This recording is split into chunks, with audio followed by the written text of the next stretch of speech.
اعوذ باللہ من الشیطان الرجیم بسم اللہ الرحمن الرحیم نحمدہ ونصلی علی رسولہ الکریم اما بعد فاعوذ باللہ من الشیطان الرجیم بسم اللہ الرحمن الرحیم الحمدللہ ہماری نماز پر تبلیغ جو ہے اپنے مسلمان بھائیوں کے لیے جو راستے سے بھٹک چکے ہیں انہیں سیدھے راستے پر لانے کے لیے شروع ہے، اور آپ لوگوں کی بہت بہت مہربانی، بہت بہت شکریہ جو آپ لوگ ہمارا ساتھ دے رہے ہیں، اور زیادہ سے زیادہ اس کو سنیے اور کوشش کیجئے کہ اس پر عمل بھی کیجئے اور ہمارے لیے بھی دعا کیجئے۔ تو نماز پر بات ہو رہی ہے۔ نماز نہ پڑھنے کی ایک وجہ یہ بھی ہے کہ ہم لوگ بے حیائی میں بہت زیادہ آگے چلے گئے ہیں۔ مطلب یہ جو جگت بازی جس میں سب سے پہلے آ جاتی ہے جگت بازی، مطلب ہر کسی پر طنز کرنا، ہم لوگوں نے اس کو مزاح کا نام دے دیا، لیکن وہ مزاح نہیں ہے، وہ کسی کی دل آزاری ہوتی ہے جس سے اللہ ناراض ہو جاتا ہے، آپ سے سجدوں کی توفیق چھین لیتا ہے۔ اور دوسری بات اس میں یہ ہوتی ہے کہ بہت ہی فحش قسم کے کلمات ادا کیے جاتے ہیں جس سے انسان ڈبل مائنڈڈ ہو جاتا ہے۔ اگر کوئی بندہ نماز پڑھ رہا ہو تو بھی وہ اپنی نماز میں قائم نہیں رہ سکتا، کیونکہ اس کے ذہن میں غلط ملط خیالات آ جاتے ہیں، کیونکہ وہ سارا دن وہی یہ کام کرتا رہتا ہے، جگت بازی، مطلب کسی کو ہٹ کرنا اپنی زبان کے ساتھ، اور کسی کو فحش کلمات کہنا اور گالی دینا، اور یہ سب چیزیں اللہ کو سخت ناپسند ہے۔ کسی کا دل کیوں دکھاتے ہو؟ نہیں دکھانا چاہیے، کسی کو گالی نہیں دینی چاہیے، اپنے گھر میں بھی کسی کو گالی نہیں دینی چاہیے، نہ ماں کو، نہ بہن کو، نہ بیٹی کو، نہ بھائی کو، نہ بیٹے کو۔ کیوں کر گالی دے؟ آج آپ گالی دیں گے، کل آپ کی اولاد بھی آپ کے سامنے گالی دے گی۔ ہو سکتا ہے آپ اپنی ماں سے، اپنے باپ سے لڑ رہے ہوں تو وہ کل آپ سے لڑیں گے، کنفرم بات ہے یہ۔ اللہ کے نبی نے فرمایا جو جیسی کرے گا وہ ویسی بھرے گا۔ تو بھائی ان چیزوں سے بچو، جن چیزوں کا اسلام کہتا ہے کہ آپ کو بھرنا پڑے گا تو ان چیزوں سے بچ جانا چاہیے۔ میں جس چیز کو اپنے اوپر مسلط کر رہا ہوں، کیا وہ میں بس مین چیز یہ ہے کہ میں اس کا جواب اگر دے سکتا ہوں تو مجھے وہ کر لینا چاہیے۔ حق بات ہے نا بھائی، کہ اگر مجھے پتا ہے کہ میرے گالی دینے سے کوئی ناراض نہیں ہوگا اور میں اللہ کو جواب دے لوں گا اس بات کا، میں اس قابل ہوں کہ میں جواب دے سکتا ہوں کہ میں گالی میں نے فلاں وقت میں کیوں دی، تو پھر تو بھائی آپ دے سکتے ہو، میں تو اس بات کی پرمیشن نہیں دوں گا۔ لیکن آپ پھر اپنی مرضی کرو۔ اگر آپ کو لگتا ہے کہ آپ اللہ کو جواب نہیں دے سکتے تو میرے بھائی گالی مت دو، اپنی زبان سے کسی کو دکھ نہ دو، کسی کا دل مت دکھاؤ، کسی کو ہوٹنگ مت کرو۔ کوئی نماز پڑھنے جا رہا ہے تو ماشاء اللہ کہو، سبحان اللہ کہو، لیکن اس کی دل آزاری نہ کرو کہ وہ اگر چلا ہی گیا ہے، اللہ نے اس کو ہدایت دے دی ہے تو اس کو اتنا، مطلب وہ اس کی دل آزاری نہ کرو کہ وہ دوبارہ مسجد میں جانا ہی بھول جائے۔ کوشش کریں کہ آپ خود اس کے ساتھ جائیں، شکر کریں کہ آپ کا دوست سیدھے راستے پہ آ گیا ہے، وہ ہو سکتا ہے اللہ آپ کو بھی ہدایت دے، اس کے ساتھ آپ بھی جائیں، تاکہ کبھی آپ بھٹکیں تو وہ آپ کو لے جائے، کبھی وہ بھٹکے تو آپ اس کو لے جائیں۔ دوستوں کا فائدہ اچھائی میں کریں، برائی میں مت کیجیے۔ آپ مطلب گانے شیئر کرتے ہیں اور فحش ویڈیو شیئر کرتے ہیں اور مطلب فلمیں شیئر کرتے ہیں، مطلب کچھ بھی ایسی چیز جو آپ شیئر کرتے ہیں، تو کیا آپ جانتے ہیں کہ جتنا گناہ وہ کر رہا ہے اتنا گناہ کا آپ کو بھی ملے گا؟ اس میں کون سی اچھی بات ہے جو آپ شیئر کر دیتے ہیں اور اپنے دوسروں کے گناہ جو ہیں وہ اپنے سر پہ لے لیتے ہیں؟ کتنی کیسی مزے کی بات ہے نا، کہ آپ تو گناہ کرتے ہی کرتے ہیں، جو دوسرا کر رہا ہے اس کا بھی گناہ آپ کے سر پہ ہے۔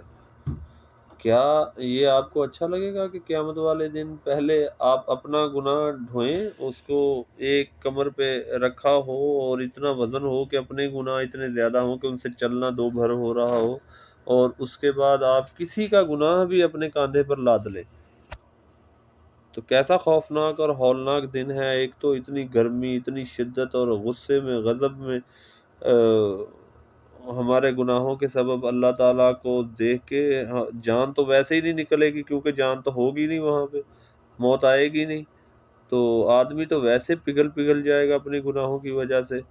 خدا نہ خواستہ اللہ ہمیں اپنے ایسے عمل سے محفوظ رکھے کہ ہمارا نامہ اعمال الٹے ہاتھ میں ہو، تو پھر تو بھائی کیا کبھی کوئی مردہ اتارا ہے آپ نے قبر میں؟ کسی مردے کو اتارتے وقت یا نہلاتے وقت یا اس کو دفناتے وقت کبھی سوچا ہے کہ اب اس کے ساتھ کیا ہوگا؟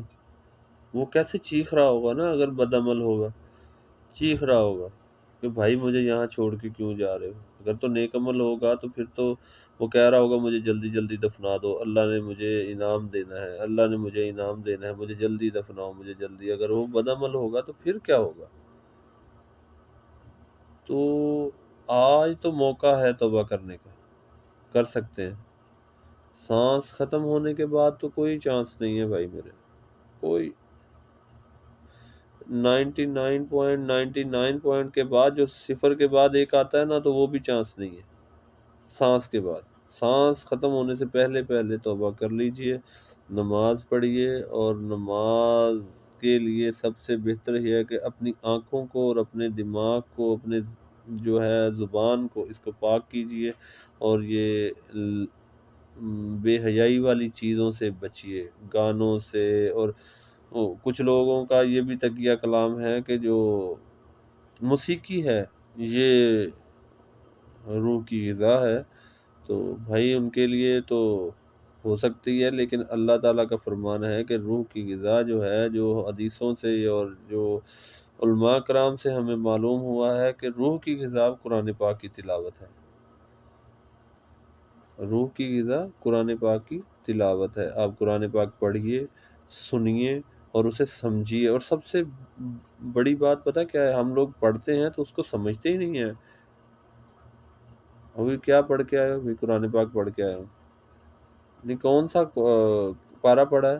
جی 30واں پڑھا ہے، تو کیا پڑھا ہے؟ قرآن پاک پڑھا ہے، 30واں پارہ پڑھا ہے، لیکن پڑھا کیا ہے بھائی آپ نے؟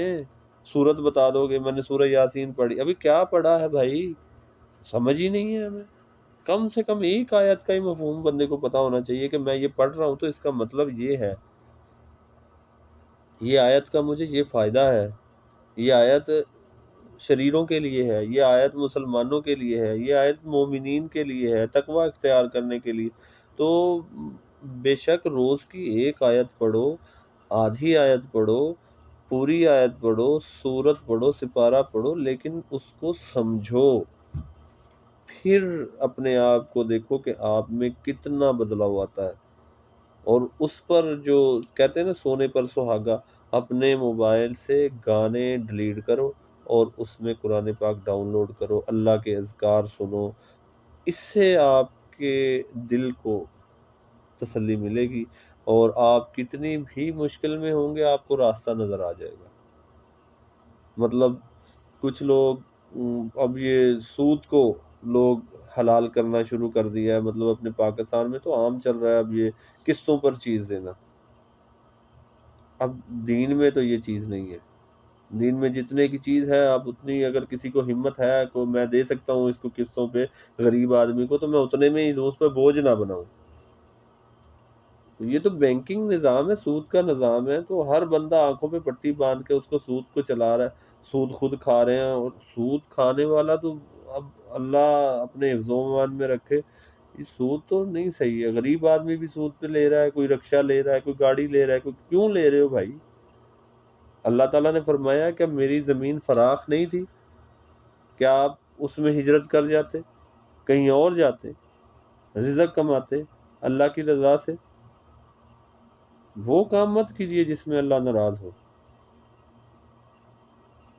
اور اس کا حساب دینا آپ کے لیے بے بس ہو جاؤ، مشکل ہو جائے، نہ دے سکو۔ وہ کام کیجیے جس سے اللہ راضی ہو۔ آپ کوشش کریں گے تو انشاءاللہ اللہ تبارک تعالیٰ آپ کا بازو پکڑے گا اور ادھر سے آپ کو مدد دے گا. آپ کو یقین بھی نہیں ہوگا میرے بھائی، یقین بھی نہیں ہوگا. اور ایسے راستے اللہ تعالیٰ پیدا کر دے گا. کوشش تو کرو، سود کو چھوڑو، جھوٹ کو چھوڑو، چگلی کو چھوڑو. آج ہم لوگ آج گپ شپ لائیے، گپ شپ آج ہم لوگوں نے گپ شپ کا نام ہی چگل خوری رکھ دی ہے، چگل خوری کا نام گپ شپ رکھ دی ہے. مزے کی بات نہیں ہے، گپ شپ لگاتے ہیں. کیا گپ لگانی ہے بھائی؟ فلاں کی بات کرتے ہیں، فلاں کی بات کرتے ہیں. یہ کوئی گپ شپ ہے؟ گپ شپ ہوتی ہے اللہ کی رضا کے لیے. کوئی بیٹھو، کوئی اچھی بات کرو، کچھ اپنے دوستوں کو سمجھاؤ، کچھ ان سے سمجھو. یہ ہوتی ہے مومن کی اصلاح، اور یہ ہوتی ہے گپ شپ. قرآن پاک کے بارے میں بات کرو، قرآن پاک کے بارے میں پوچھو. جن کو علم نہیں انہیں بتاؤ، جن کو جو آپ کو علم نہیں ان سے پوچھو. شرع میں شرم نہیں ہے. ہم لوگوں نے تو دین کا مطلب ہی الٹ کر دیا ہے. بیٹھے رہو، بس دیکھتے رہو، ٹینشن ہے ہی نہیں ہے، اللہ معاف کر دے گا. او بھائی معاف تو کرے گا، اس کی رحمت بھی بہت وسیع ہے، اس میں کوئی شک نہیں ہے.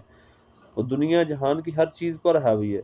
لیکن کیا آپ کے پاس سمجھانے والا نہیں آیا؟ کیا اللہ نے آپ کو سمجھایا نہیں کہ نماز پڑھو، قرآن پاک پڑھو؟ اللہ نے ہر طریقہ سکھا دیا دین پر چلنے کا. عمر فاروق رضی اللہ تعالیٰ عنہ نے کس کو سود دیا یا کس کو بتایا کہ بھی سود پر کاروبار کرو؟ کب وہاں پہ فحاشی کے کام ہوتے تھے؟ کوئی آدمی صدقہ لینے والا نہیں بچا تھا، صرف دین پر چل کے.